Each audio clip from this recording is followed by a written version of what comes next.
What's up, guys? Your boy Mr. Awesome back in the building with another video. If you're new to the channel, welcome. If you are a subscriber to the channel, thank you. We appreciate all of your subscriptions, your comments, and your likes. This video is so special to me because it was the first time that I've ever been on the continent of Africa. Going to Africa was such an amazing or a full awesome experience because it was not only emotional, but it was educational, inspirational, and motivational. Being around my own people and getting into the culture, the food, the music, the overall vibe was something that's just unparalleled on any of my other trips around the world. If you have never been to Africa, more specifically Ghana or any country in Africa, I highly recommend you take that journey, especially it being a birthright journey. So follow along as we navigate through the country of Ghana, as we show you what we did, how we did it, and kind of give you an idea of what it's like to be in Ghana.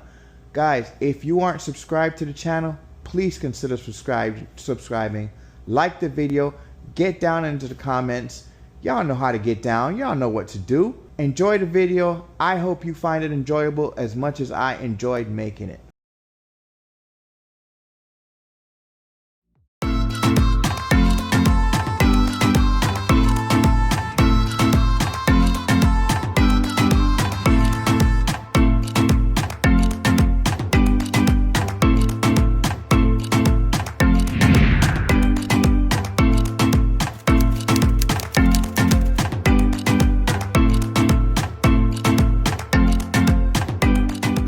What's up, guys? Your boy Mr. Awesome back in the building with another video. Guys, this video is going to be something special, as I alluded to earlier, and I really want you guys to pay full attention to this. But before we get into that, I got my man DJ Travis here with me. We in his studio. Talk to the people there. What's up, family? DJ Travis in the building. So, man, like Tony said, we're going to talk about this Africa trip that we actually done back in February. But life's been lifing. We finally got a little bit of free time. Tony's busy, I'm busy, and now we got a little free time. So now we're gonna kick the video off with our trip to Ghana, Africa. And guys, the point of this video is to educate, inspire, and motivate. Now we want to show you and set the expectations for the video to let you know what you're going to expect in Ghana, while at the same time dispelling the colonizers' narrative of the colonization or the way Africa is. I can tell you right now, just by going there, and I'm sure that Travis can say the same thing, that we saw so much development there, so much modern technology and just infrastructure. It's not like what the media shows you. But before we get there, we did bring something back. Travis, what did we bring back from Ghana? We brought back something called palm wine.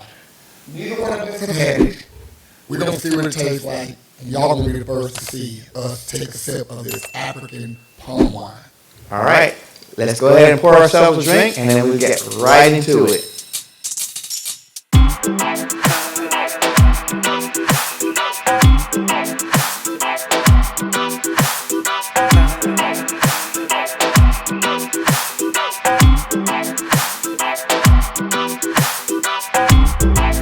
All right, Travis. All right, let's see what we're doing. Cheers. Oh, to Ghana. To Ghana.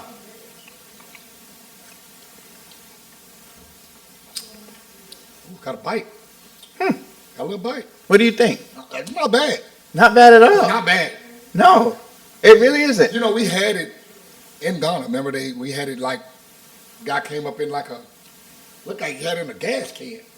Yeah, I was do in a gas remember can. that. That's when we went to the Ashanti Kingdom. Yes. When the taxi drivers are going crazy. Yes. Yes. It was at the, whatever it was called. Yeah, it was the Ashanti Temple, Yes. not the kingdom. It was the Ashanti And, Temple. and it was cold, but it looked like it was in a gas can. But Yeah. that's what it reminded me of. But Yeah. it's Not bad. So Really. I think it's pretty tasty, actually. It's very, it's more tasty than I originally. Now I do remember tasting it in Ghana. Now the difference with when we went to Ghana and tasted it was there was no ice. Right, it was kind of cool. So Ice makes it was everything cool. better. So ice makes it a lot better. Right. I would actually drink this, and we're drinking it straight. We haven't chased it with anything. Right. Now, the one thing you have to know about palm wine is generally made with natural ingredients.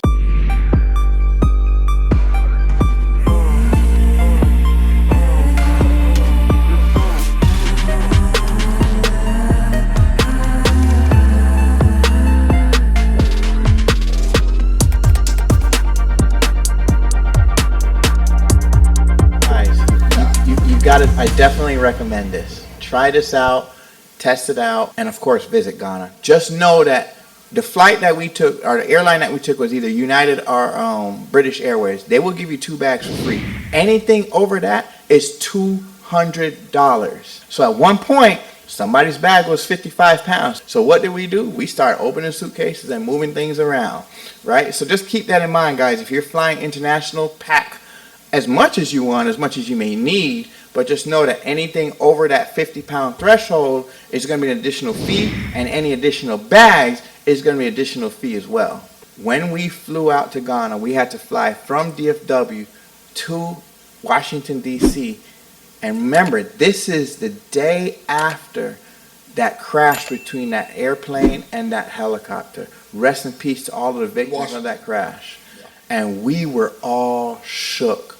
So while everybody was sleeping, I happened to be up, and we experienced some turbulence, and that's why my face looks like this. It's like we going down. You can see the whole plane moving in that shot. Literally.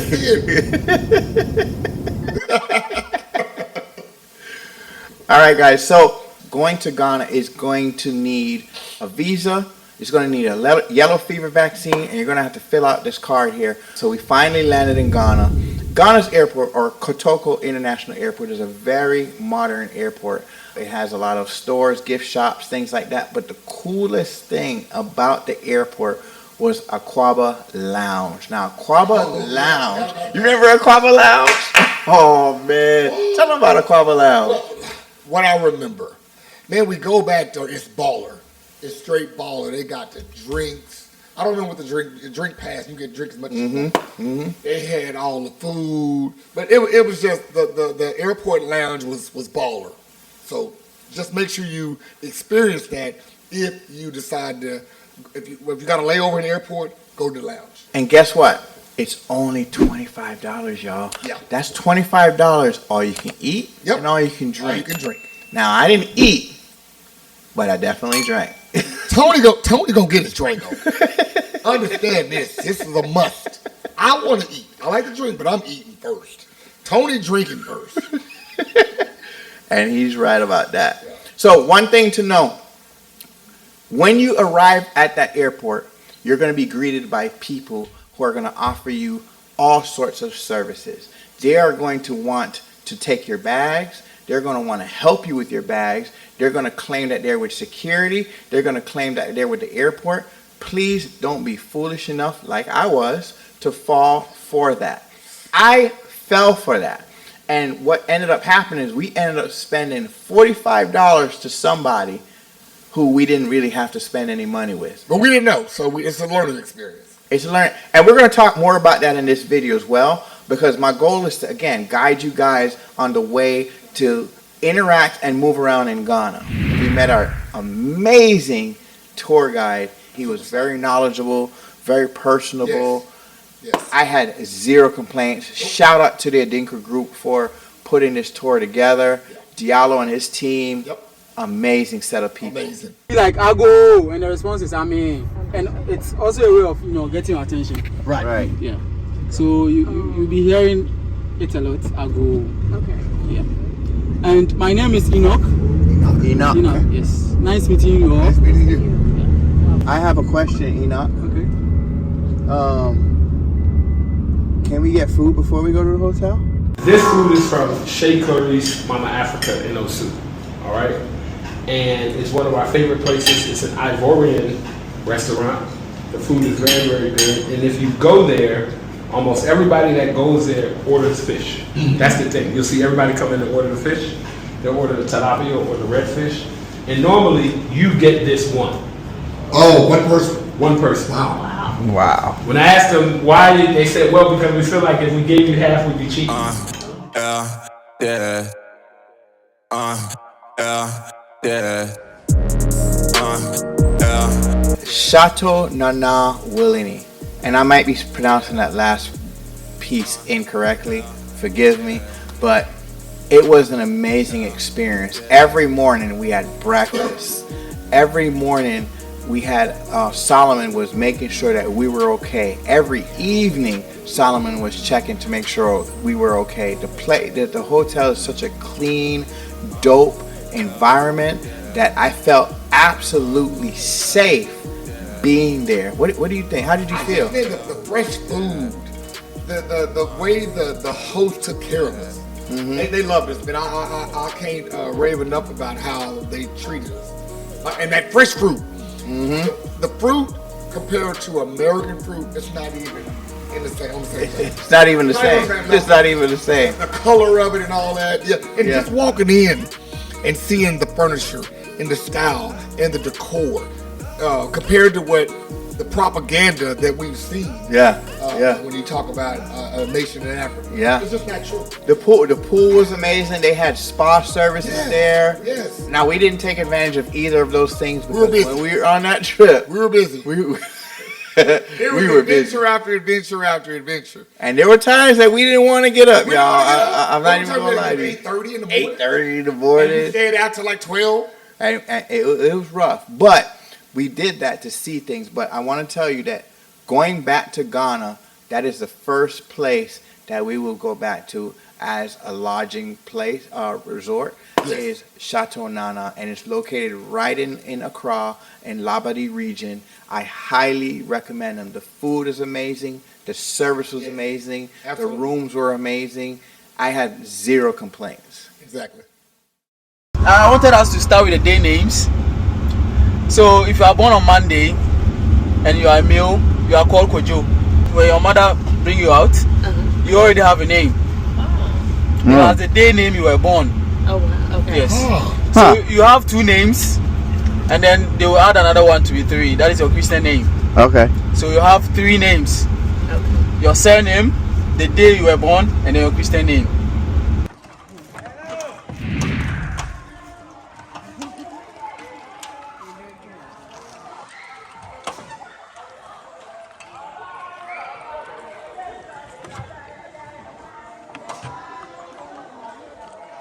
Yo, day What 2 up? of Ghana, Accra. We about to go to the tour.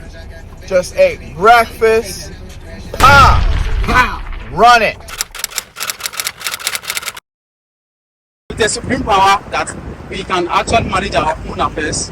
So after fighting the British governors and abolishing them out of the country, we created this to talk about how supreme we are and that we can manage our own affairs. So there's no one coming up here to manage our affairs for us. So this is actually our strength, and we call it the Black Star Gate. I just want to highlight what he said. We are superior. All of them out there think on a superior, on an inferior. All right.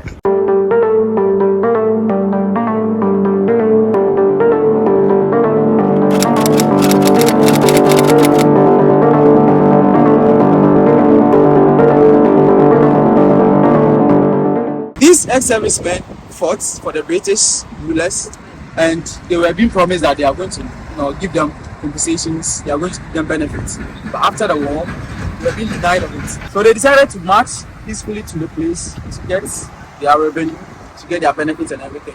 They shot them, so 3 of them died. This is in memory of them.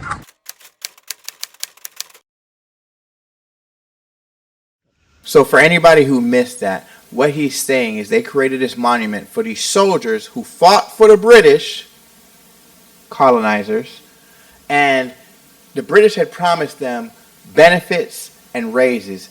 And when the soldiers went to them and said, hey, we want our benefits and raises, where's the stuff that you promised us? Instead of the British relenting and paying them what they were promised, they killed them. Wow. Yeah. Wow. Yes. Yeah, that truly. will definitely send a message to anybody following quiet. Yeah, that's messed up. Yeah. Rest in power to those soldiers. Absolutely. For sure. So I welcome you all to Christiansborg Castle, also known as the Osu Castle. So this castle was officially built by the Danes from Denmark in 1661.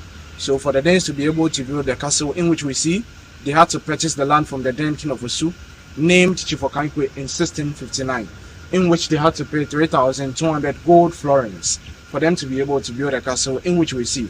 So after the Danes built the castle in 1661, they named it after their monarch king, named King Christian IV. That's the main reason why the castle bears the name Christiansborg, meaning the Christian stone or the Christian's fortress. So this is the exit point of the castle, which is known as the door of no return. The stairs we just descended is known as the spiral walkway.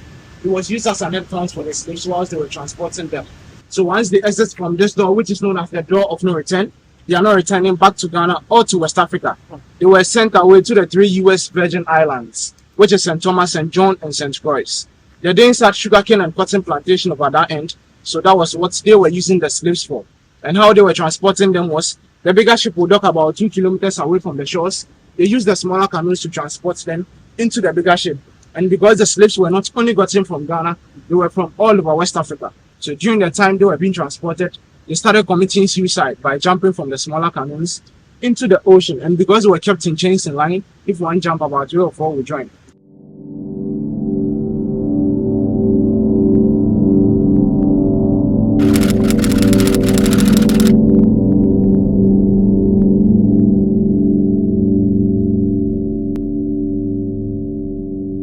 So I want y'all to understand that this whole slavery trade started by the colonizers. I don't care if you're Dutch, Spanish, British, Italian, Arabic, you're all colonizers. But all of this was going on in the church, or with the church above where the suffering is going. So picture this. Picture that you're in church, and right below the church, there is suffering going on. People starving, people sitting in their own excrement. And this is all while you're supposedly praising your God. And this is sanctioned by the government. This is sanctioned. This is not just some individuals doing these things and claiming to be Christ-like. This is sanctioned by the system. Now, I'm not chanting down anybody who wants to celebrate and all of those kind of things. Do you? But for me, after learning this, I was like, I can't praise that same Jesus. Right. I can't, because how did you save me? If I'm supposed to be saved, you didn't save these millions of people. For hundreds of years, these things happen. So yeah, that's another video. So how do you prepare it? Like you take the leaves and you dry them? No. You just boil it like this? With salt water, Uh-huh. and then you boil it. It's bitter. It's so good for you though. Tastes like anything? It's definitely better. Really? Oh my God! Really? Are you gonna go run a marathon now? Run a marathon, man. Run a marathon and drink the water. But it's not as. It takes a little time to kick. Like you don't taste it at first. And what's it good for? Everything.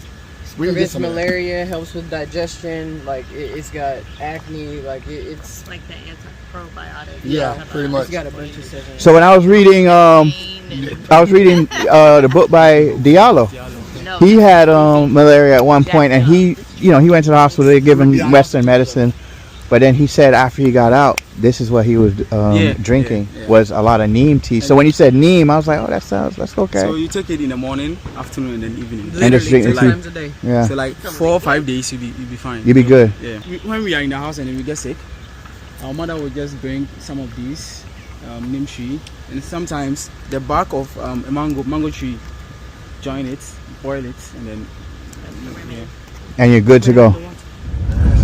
So this is here, from here down there. This is crazy. Called the Makola Market, one of the biggest markets in should I say Africa? Yeah, let me say Ghana. So this was the house Dr. Bois lived for only 2 years. It's a gift to him by Ghana's first president, Osaji for Dr. Kwame Nkrumah in the year 1961. And this document tells the histories about we Africans, who we are, what we have, what we can use our resources to gain what we want. All descendants of Africa coming as one, uniting, fighting for our rights and our freedom. One may ask, who is Dr. Du Bois himself? He was a Pan-African leader, a civil rights activist, a communist, a man who fought for blacks and Africans' freedom as a whole. He was a socialist, a writer, an editor, a publisher, and a teacher as well.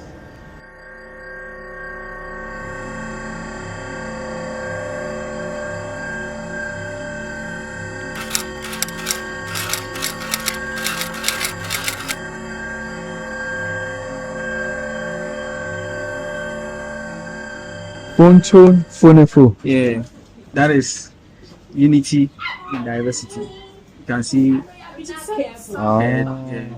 Joining the man. That says joining man. Yeah, that is it. That is it? Yeah, the way you said it was funny. It's a symbol of strength. Oh, okay. Yeah. If I'm gonna get tattoos, it's gonna be some of these symbols. A symbol of authority. Yeah, I need that too. Yeah, you gonna get a short?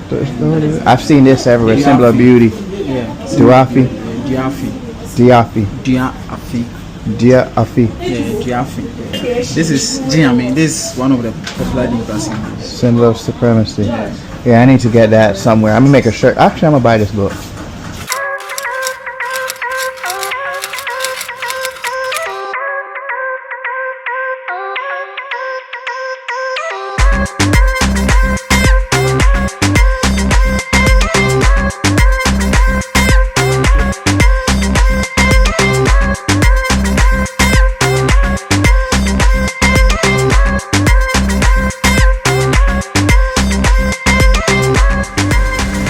After leaving W.E.B. Du Bois, man, we famished. We trying to eat, you know what I'm saying? So we went to this Turkish restaurant called Bosphorus, and the food there was amazing. I do not have any pictures or videos of the food because we was hungry. Ready to eat. We tore that thing up. We ain't worried about no pictures. We trying to eat. We trying to eat. But we put them here as an honorable mention because the atmosphere was amazing, the food was amazing, the service was amazing, and the overall location and where they're located was amazing as well. Right. So it was definitely something that we had to mention. Absolutely. So the park you see here used to be the British polo ground, solely for the British, where no Ghanaians were allowed into this place. Due to this reason, our Redeemer, our Savior, our first Prime Minister, and also our first President, the person who fought for our independence from colonialism, that was British rule, Osaji Dr. Kwame Nkrumah, decided to stand on this same path in the year 1957 to declare our independence. Over here is where the man who said the independence of Ghana is meaningless unless it is linked up with the total liberation of the African continent. Dr. Kwame Nkrumah, this is where he was buried finally. It looks like a turned down sword, a sword that has been turned upside down. So the top side is the handle and the metal side is pointing to the ground. So traditionally, whenever the sword is being turned upside down, it symbolizes peace. So we say our Redeemer was the man of peace.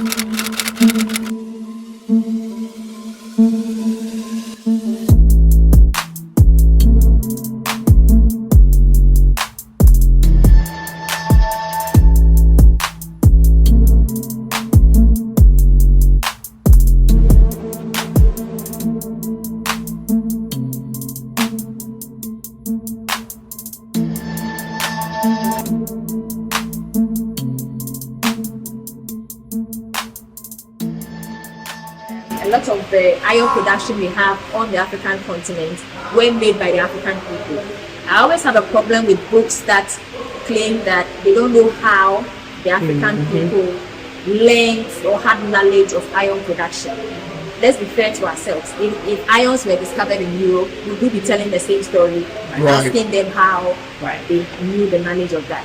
So what they would use with these irons were that they would make more sophisticated tools like the iron tools that were made for farming. We also look at that in a separate exhibition. And some of the spears that were made for war and then also for hunting. So during that period, kingdoms will be started. How will kingdoms be started? They will be started when stronger ethnic groups or prior weaker ethnic groups expand their territories, creating kingdoms. So look at the ancient Ghana Empire. The Soninke people today can be found in Senegal and Gambia. And the Ghana Empire covered the southern part of Mauritania and then the western part of modern-day Mali. So that was where the ancient Ghana Empire was located. Agadas, Walata, and Timbuktu are some of the towns that were created for gold. So in West Africa, these are some of the areas you could find gold. When you look at bees in itself, the discourse around bees is a bit debatable because there are people who believe that Europeans introduced bees to us. But in actual fact, it is not true. Beads were already being made on the African continent long before they came.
Now that's the art gallery. Isn't that the girl that was following you in the pictures you were talking about? Yeah, man. Everywhere I went, if I went to the left or the right, every time I looked back at the picture, seemed to be following me. So I don't know what was going on. Let me tell y'all something. First of all, anybody who thinks that Africa, our Africans in general, do not have skills, clearly have not been to the continent, because these are some artisans. And not only do they do artwork, but we're going to see later in the video what other kind of things they can do as well. Yeah. Not to mention, these are the same people, generally speaking, that built the pyramids, that created math. That's us. We know our power, y'all. We're tapping in. That's right.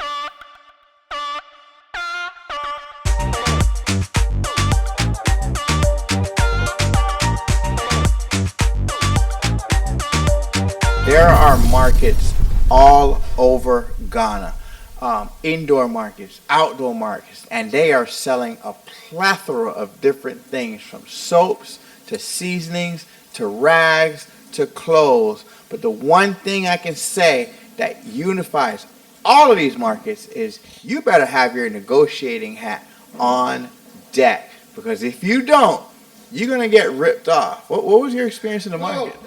So luckily we had Enoch, who was our guide. He understood the traditions and how, I'm going to use the word hustle, but I don't necessarily mean hustle, because hustle implies like they're doing something to try to cheat you. But when they see Americans, they recognize that Americans got money.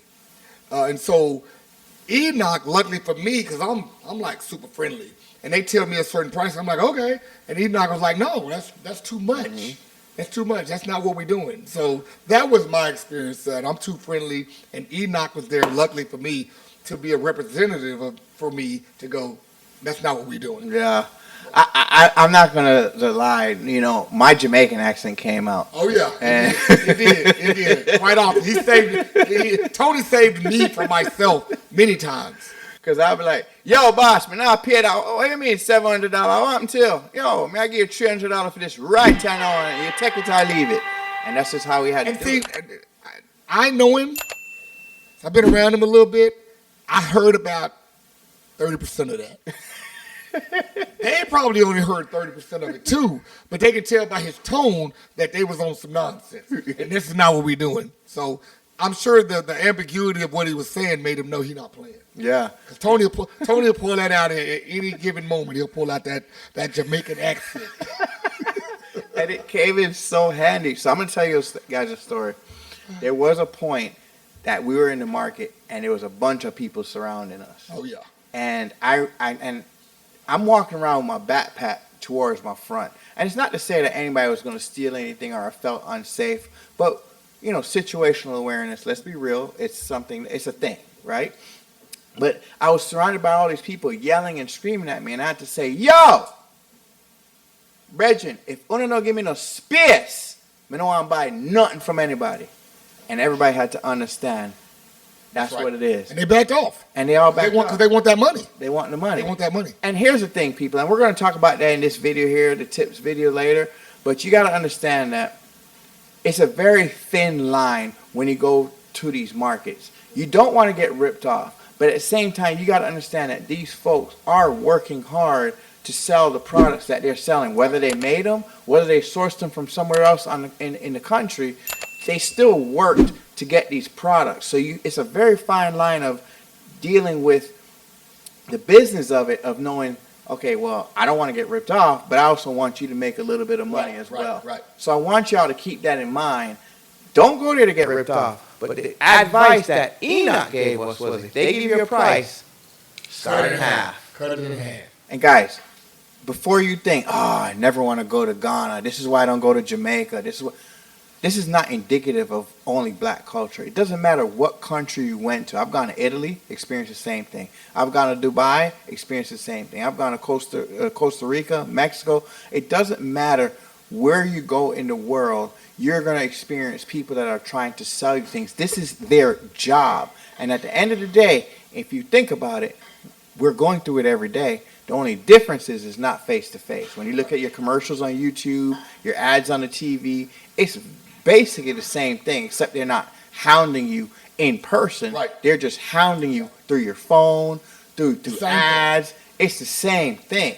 So I don't want anybody to look at this and be like, oh man, I'm not built for that. I'm not built for that. Again, when you go with your tour guide, we had an amazing tour guide, Enoch, and what he did was he gave us the groundwork and the framework of how to be successful and how to successfully negotiate. So you have to go in there and know that you are going to have to negotiate at some point. And it may be overwhelming for some people. I'm going to be real with you. It may be overwhelming for some people, right? But I don't want you to think that, oh, this is an Africa thing or this is a Caribbean thing. This is a every nation thing. They're just trying to eat.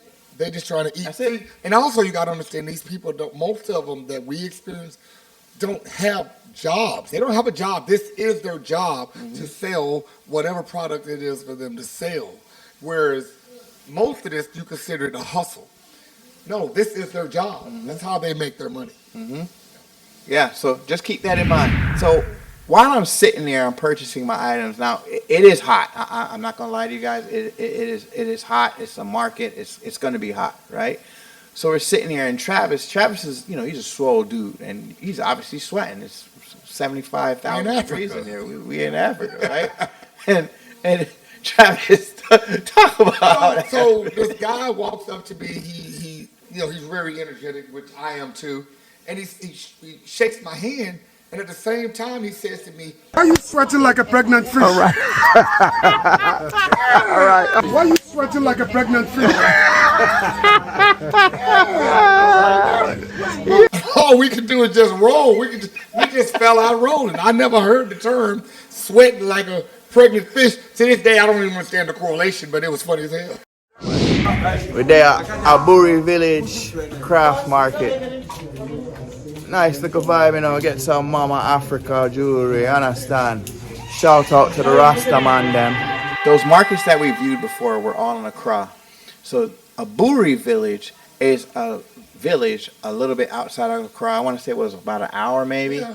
And what ends up happening is a lot of those goods that are being sold in Accra, and these are the goods that are handmade. Obviously, we're not talking about peppers, your yams, or fruits, or anything like that. We're talking about the goods that are made. A lot of folks are sourcing them from Aburi Village and then bringing them to Accra to sell. So, but the difference in the vibe in Aburi Village is they're not as pushy. Yeah, not as aggressive. Not as aggressive, right? Now, it's not to say that they weren't trying to sell anything, because of course people were trying to sell stuff, but the aggression just wasn't there. But I also believe it's like that because, number one, it's a smaller village. It's not the big city. It's not Accra. And number two, the competition isn't there as well. There's people selling things, But what we noticed in Aburi Village is in Aburi Village, there were people selling different kind of items, different kind of things, whereas in Accra, a lot of them were selling almost pretty much the same thing. Right. So it's going to be a feast or famine kind of thing in Accra, whereas in Aburi Village, it's more like, well, I'm selling these things, he's selling those things. You want to buy them? You buy it or not? You buy it or not? Yo, that man here a driver, you know, a real driver. This, you know. Oh.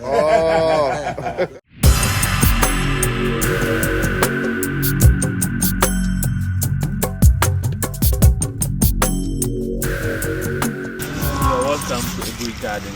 My name is Aburi Anaba. My English name is Martin. Martin. Yeah, so I think Martin will be easy. So this is actually a botanic garden. It's all about plants. 160 acres. Oh, wow. Yeah. So we are going to walk an entire 160 acres today. Drop. Behind us, there is a tree, a cedar tree struggling for its life. Yeah. What you are seeing is not the cedar. The tree is rather inside. The cedar is inside. Oh. Yes, this is the cedar. Wow. When you look inside, it's dying. So what is covering it is a plant called Strangula ficus.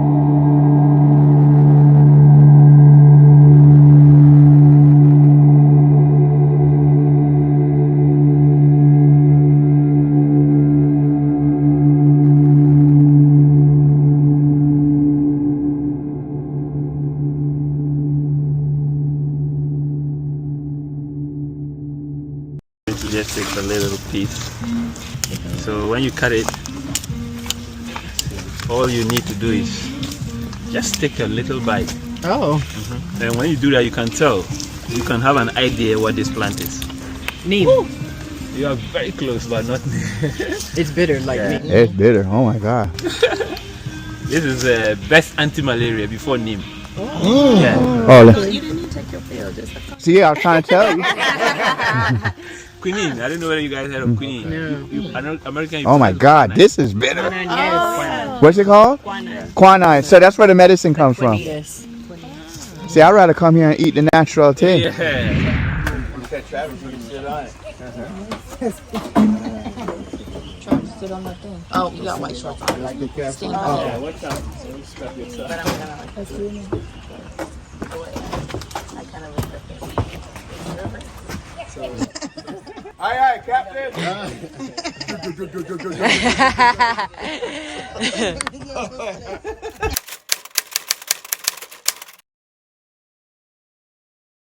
It didn't grow by itself like this. Like I said, it's a pine tree. It died 20 years ago. We have an artist called Koforidua. So it is the artist that designed the dead tree and named it Tree of Life. So it means it is the art that is narrating life cycle or life story. So it's a long story. Let me do a summary of the whole story. When you look at the top, there is a symbol like a king. And what it means is that in every human society, we have leaders at the top. Everybody starts from the bottom. Even the leaders, they all started from the bottom. So we have newly born babies. Some are even in the womb. Small kids in the womb. People stepped on and broke them. So what he was trying to mean that we start from the womb, you come out like a child, then you start growing up. And life is stages. As you grow, then you move to the top. You see this hole? It is the beginning of life, according to the artist. That's a female organ. That's right. He even creates wooden babies, place them in the tree to tell us that it is women that can bring out children. But no woman can give birth by herself. No woman can marry a woman to have a child. So if you're a woman and you want to give birth, you want to procreate, you must find a man to do that, not a woman. So he creates a male organ there.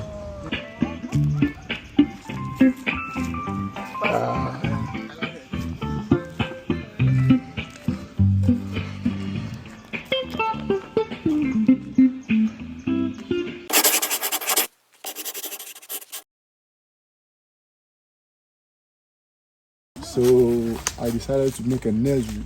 So this is a nursery of cocoa plants. Okay. So this is how it started with cocoa plants and not the original one. And I said earlier on that before we have the cocoa on the plants, let's start with flowers. These are the flowers that I'm talking about. Yeah.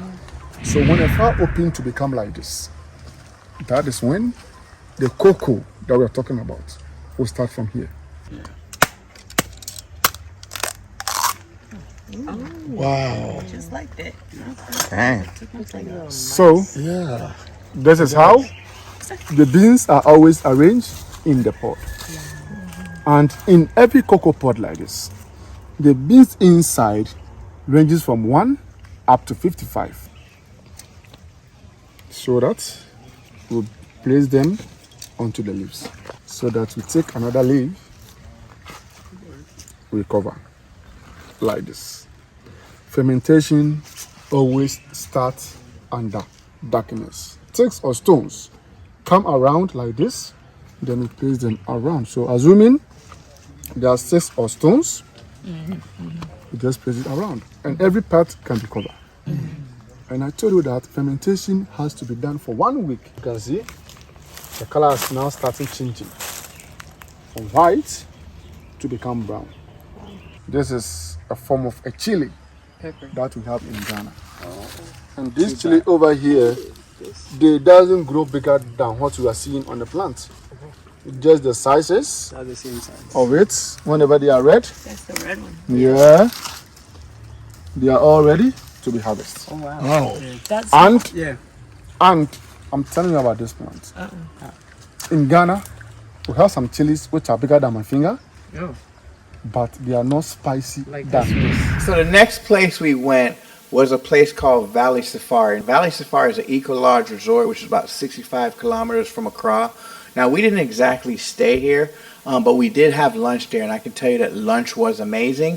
But it's a pretty cool accommodation with private pools, recreational and restaurant services, and you can do conferences and day visits. There's going to be animals there, and there was also a cigar lounge. One thing that we'll talk about in tips as well is that Ghana is not a heavy smoking country. You're not going to be smoking cigarettes. Forget about weed. Just go ahead and put that out of your mind.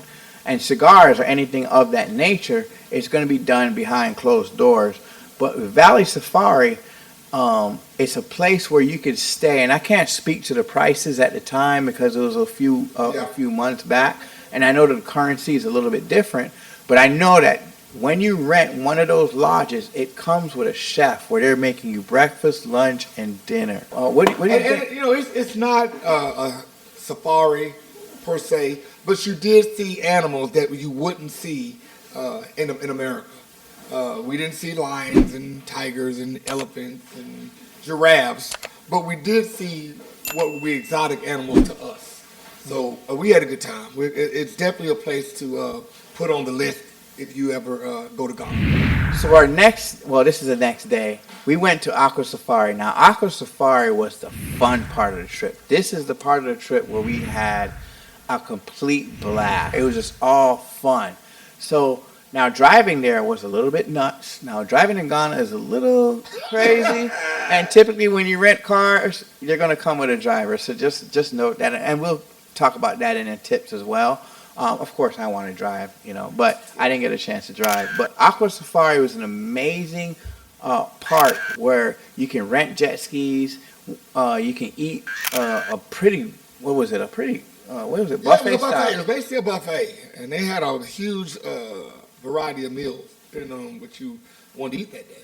Yeah, it was amazing. And the cool thing about Aqua Safari is when you went to Aqua Safari, they put you on a boat, and you can take a boat to one of the islands, so Shark Island. Shark Island, where we went. And that's when we start to see the turtles and the alligators, which you're going to see here shortly.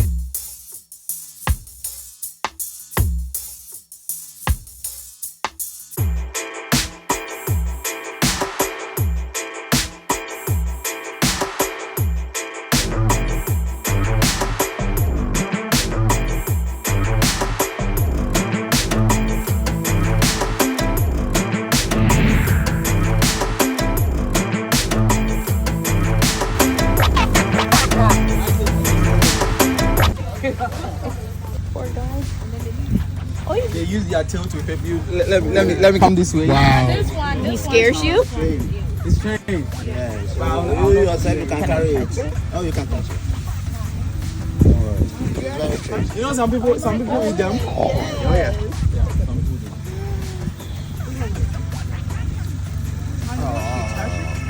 Yeah, you can touch it. I used to be definitely afraid until his friend let me hold his snake. And then I fell in love and wanted a snake. Okay, not that kind of snake, but y'all are just nasty. Drop.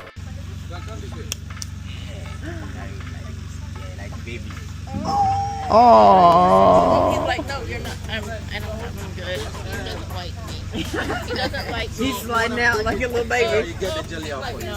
Okay. Let me drink all the stuff. He's like, you're not my mom. Oh, there you go. What? I can't believe. I'm in shock that y'all are. That all y'all. I'm in shock. I'm taking videos as we speak. There's no way. If I tell anybody this, they ain't gonna believe me. No way. Look how big he is. Yeah, so he's 74 years. 74 years. He's 74 years old? 6 years and more. 150? Damn. Because the oldest living creature on land is also a tortoise, but that one is a seashell's giant tortoise. And it's 192 years. One thing that I noticed that, so there's a pool at this particular resort, and in America, this is something different. You had to take a shower, basically, before you can get in. And I thought, wow, normally people take a shower out, and I'm sure they did too, but I thought it was unique that you were required to take a shower before you got in the water at the resort. They don't want that pool to be contaminated by your suntan lotion, your dirty skin. If you haven't bathed, you walk around in the dust. You're going to rinse off your skin before you get in that pool. I would definitely recommend Aqua Safari for a visit. It is well worth the time and the money. It was a very relaxing trip. We actually got to play a game of Ludo as well. The food was good. The vibe was good. The entertainment was good. Renting a jet ski. I was just going to say, don't forget the jet ski part when you was on the jet ski. And no, I was tearing it up like I usually do. Dropped like a maniac. Oh, and the cool part about it was this.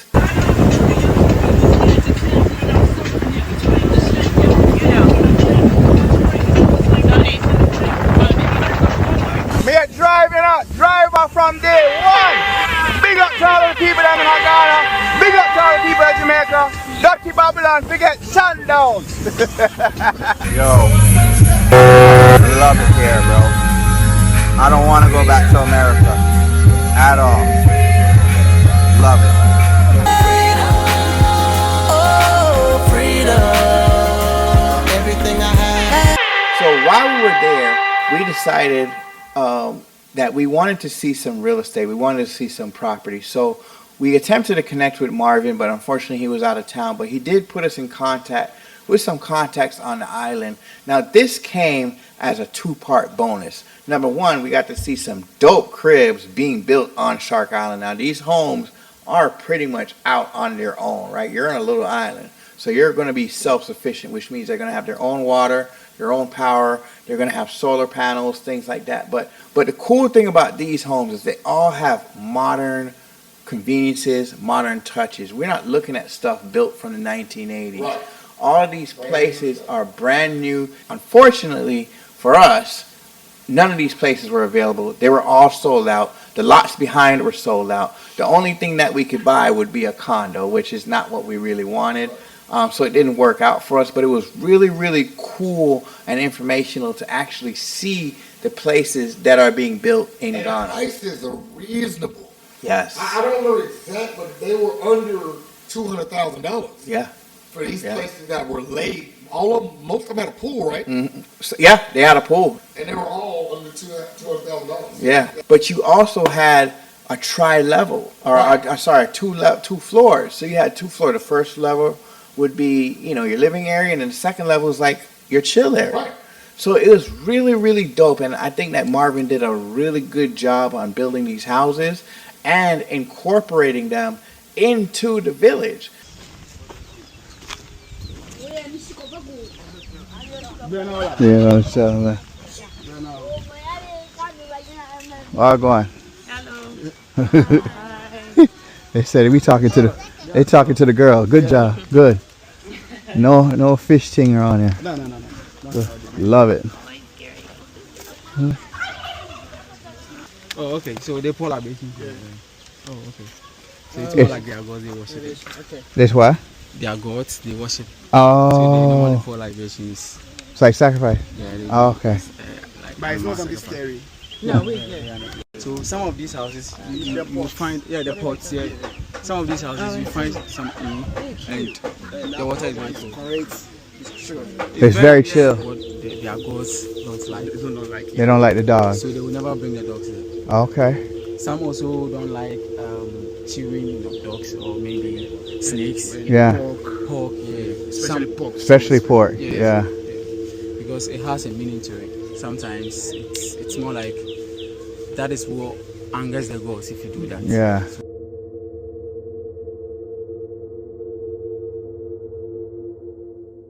And the one thing that always sticks out to me is that if anybody's walking strangely into your neighborhood, you're looking at them sideways. But we're walking into these people's village, into their home. They know that we don't belong there. We look like we don't belong there. Right. And there was no animosity. Nothing but love. No one wanted to just rob us. We felt absolutely safe. And guess what, y'all? I walk everywhere I walk around in America. I got a pistol with me. I had zero weapons in Ghana. No need. And I felt more safe there with all my jewelry than any other place. And to dispel myths, propaganda, they love us. There is not this Africans hate us.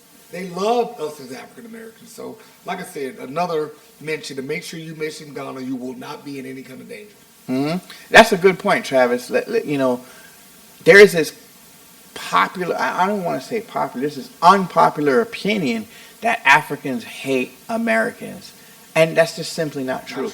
We did not experience any hate there in Ghana. Now, is it to say that that's absolute? Of course there's going to be some hate, just like there's Americans who hate Americans. Right. There's black Americans who hate themselves. Right. So we would be foolish to say that it's absolute, but we experienced none of that. None of it. No doubt for that one. No doubt. Oh, after we're not beg no friend, huh? Oh, we're not beg no friend.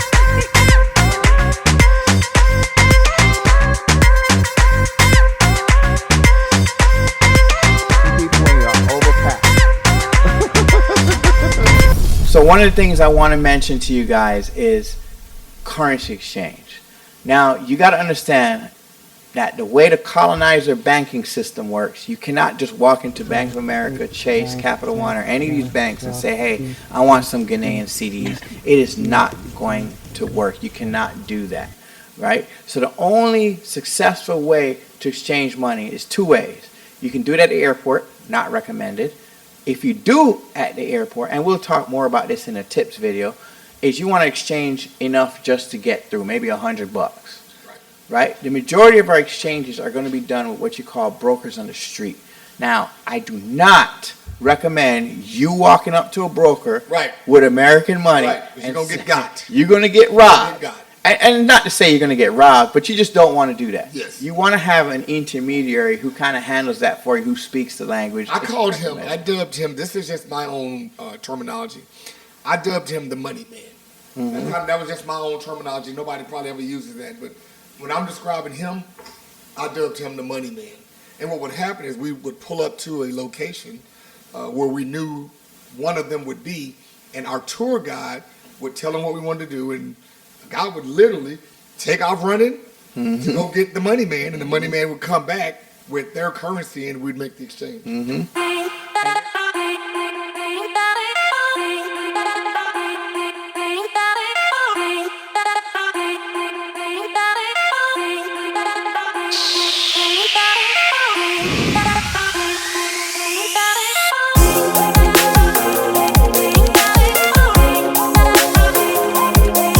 Alright, so we left Accra and now we're in Koforidua. For all my Ghanaians out there watching this video, if I am mispronouncing this, get in the comments and tell me. Alright, I'm not Ghanaian, I'm Jamaican. Right. So it is what it is. Now we did stay in a hotel called Eastern Premier. And the hotel is a pretty decent hotel. You know, the food was okay. The accommodations were pretty decent for it being what it is. You know, we did have some challenges with our room where our AC was not working properly. So we had to switch rooms, which kind of sucks because you just drove 2 to 3 hours to get here. Right. And remember, we're doing 2-3 things a day. So driving there after doing all these things, we got there in the evening time. So when we got there in the evening time, unpacked our stuff, hoping that the AC is going to cool down, but it didn't. But everybody was friendly. There was no, we didn't feel like we were bothering anybody. They didn't make us feel like we were bothering them. They just shifted our room and everything was fine and we were good. What was your experience there? We didn't have any kind of room issue, so we're lucky on the room issue. I did notice that the restaurant was, I would say almost like a Luby style. If you made for Luby's was a restaurant that was highly popular in the 80s and probably early to mid 90s. So it was okay. You know, I did notice some mannequins in this hotel that I was impressed with. We don't have mannequins like that in the U.S. You know, but of course these are African sisters, and they modeled them after African sisters. So they was working with a little something. Yeah, they was working with a lot of something. I mean, we go see some of them bumbas. We're like, man, we can take this mannequin home today, boy. Exactly. The hotel overall had a pretty modern vibe.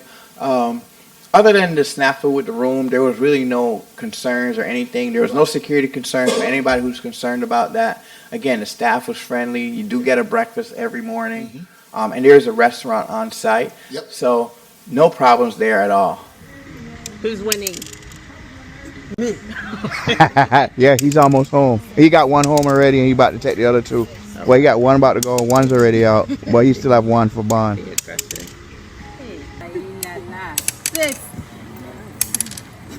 I want to reiterate that we were waking up at 7, 8 in the morning. So, and going to bed between 8 to 10 at night. So we're consistently moving around. This is how you explore a country, y'all. If you're not here to do this, I don't know what to tell you. But the next place we went to was Bois Falls. Now, unfortunately, due to the time that we went, we weren't unable to see the falls, but we were able to see Umbrella Rock. However, to get to it, man, you better be in shape. Yeah, this ain't no joke. We basically climbed the mountain just to get to it. Yes, it was a 45-minute hike up and down treacherous path. There's no trails. Nope. Where there's safe passage. It's literally you got to watch your step because you could fall and literally die. But the scenery was so amazing, and our guide was showing us different things in the rocks, different scenarios, different signs, and things like that. And it was really, really cool to actually walk there. But I won't lie to y'all, like if you listen to us, we're all breathing pretty heavy.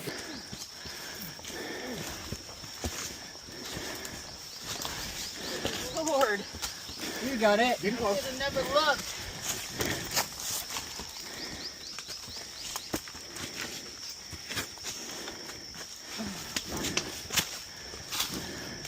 That is the biggest fucking falling thing I've ever seen.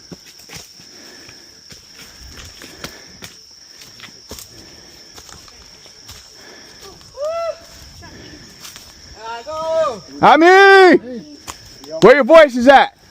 Raise your voices. We made it, y'all. Way up there, and we're still going down here. I mean, that sounded half dead even to myself.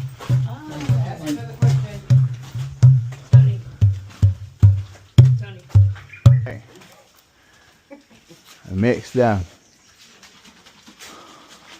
Let me take another one here. Yeah, this is a good one. Oh, the breeze is life. Oh yes. Oh yes. Look at this view, y'all. Yeah, come on. Hit me with it. Just an FYI. Don't come out here and bun no weed. Y'all got that. Don't drink either. No. Drink water or coconut water. This is a lot of exercise. And keep in mind that it's still 94, 95 degrees. It was brutal, y'all. I'm not even gonna lie to you. There was times that I was like, oh, how long we got left? Now I'm gonna tell you where the American tourist site kicked in. Do you think that after walking that 45 minutes, an hour, you think we walk back now? Nah, that van had to come. Yeah. I wasn't making that trip back. You know, and the thing is, man, if at all possible, if you guys decide to take a trip to Africa and do anything physical like this, go while you're as young as possible. Because I was 55 at the time when I went. 56 now, but I was 55, and it was a task. And so you don't want to, if you're at all able to go now, don't wait till 60 or 65, because it would have been harder for me at 65. Yeah. So I'm glad I went when I went, because it was challenging. Yeah, it definitely was, but it was well worth it. It was well worth it. Well worth it. I mean, you guys can see the videos, like the footage. It is an amazing, peaceful place to connect with nature, and we had such a great time.